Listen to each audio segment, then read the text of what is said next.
উত্তৰ গুৱাহাটী এতিয়া তাৰমানে অসমৰ ভিতৰত এটুকুৰ জেগা হৈছে যিখিনি উত্তৰ গুৱাহাটীত তাৰমানে গোটেই বস্তুখিনি আহিছে। মামা থেংক ইউ আমাৰ কাৰণে ইমান ভাল সুবিধা কৰাৰ কাৰণে। আপোনালোকে কেতিয়াও ভাবিছিল নে ইয়াতে এনেকৈ এখন দলং হ'ব?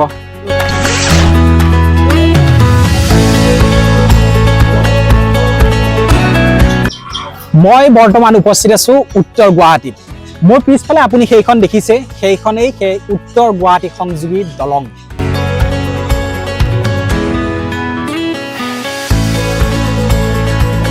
আৰু যি গুৱাহাটী উত্তৰ গুৱাহাটীৰ বাসীৰ বাবে বহুত দূৰ আছিলে, এতিয়া এই গুৱাহাটীলৈ তেওঁলোকে মাত্ৰ 2 মিনিটত তেওঁলোকে গুৱাহাটীত উপস্থিত হ'ব। সংখ্যা নোহোৱাৰ কাৰণে আমাৰ উত্তৰ গুৱাহাটী ৰাইজৰ বহুতখিনি সুবিধা হৈছে। আগতে আপোনাৰ ভূতভুটি আছিল, ভূতভুটিত আগতে এক্সিডেণ্টটো হৈ গ'ল। আজি বহুত বছৰ ধৰি ভূতভুটি বন্ধ কৰিলে চৰকাৰে। আৰু এতিয়া আমি গুৱাহাটীৰ যদি শৰাইঘাট দলং হৈ যদি ঘূৰি যাবলগীয়া হয়, প্ৰায় 22 কিলোমিটাৰ মোৰ ঘৰৰ পৰা 22 কিলোমিটাৰ ফেঞ্চি বজাৰলৈ যাব লাগিব।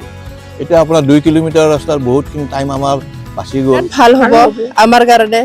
এইফালে যাবও জলদি শ্বৰ্টকাট হৈ যাব, আমাৰ এইফালে কোম্পানী যাওঁৰো জলদি ভাল হৈ যাব।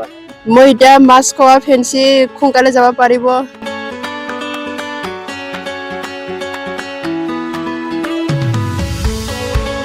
হৈছে দলংখন হোৱাই বহুতখিনি ভালো হৈছে, যিহেতু কেতিয়াবা পানী বাঢ়িলে নদী দি পাৰ হ'ব দিগদাৰ হয়। এটা ধৰা ব্ৰিজখন হোৱাই অলপ সহজ হৈ পৰিব আৰু গাড়ী সকলো মানুহৰে সুবিধাৰ কাৰণে ভাল হৈছে আৰু এতিয়া অনুভৱটো ভালেই। এতিয়া আমাৰ সুবিধা এটা ভালেই আহিছে। এতিয়া আমি আৰু এনেকুৱা সুবিধা পাম বুলি আৰু যদি ভাল সুবিধা হয়। হাইকোৰ্ট আহি আছে, ফেঞ্চি বজাৰখন আহিব বুলি শুনি আছোঁ। আৰু দ্বিতীয়তে ৰাস্তা ঘাটৰ যিখিনি আপোনাৰ হেৰি কৰিছে, ডেভেলপ কৰিছে, সেইখিনি তাৰমানে অসমৰ ভিতৰত 1 নম্বৰ বুলি ক'লেও মই ভুল পোৱা নহ'ব বুলি মই নিজকে ভাবোঁ। মামা থেংক ইউ আমাৰ কাৰণে ইমান ভাল সুবিধা কৰাৰ কাৰণে।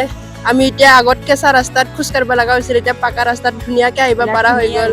এতিয়া ৰাতি হ'লে আমাৰ 7টা বজাত ডিউটি ছুটি হয়, এতিয়া ৰাতি হ'লে আমি কোনো টেনশ্যন নাই। ৰাস্তা ভাল, ভালে ভালে আহিব পাৰোঁ, ভালে ভালে যাব পাৰোঁ। এতিয়া থেংক ইউ ভেৰি মাছ মামা। আমাৰ কাৰণে ইমান সুবিধা কৰি আছোঁ।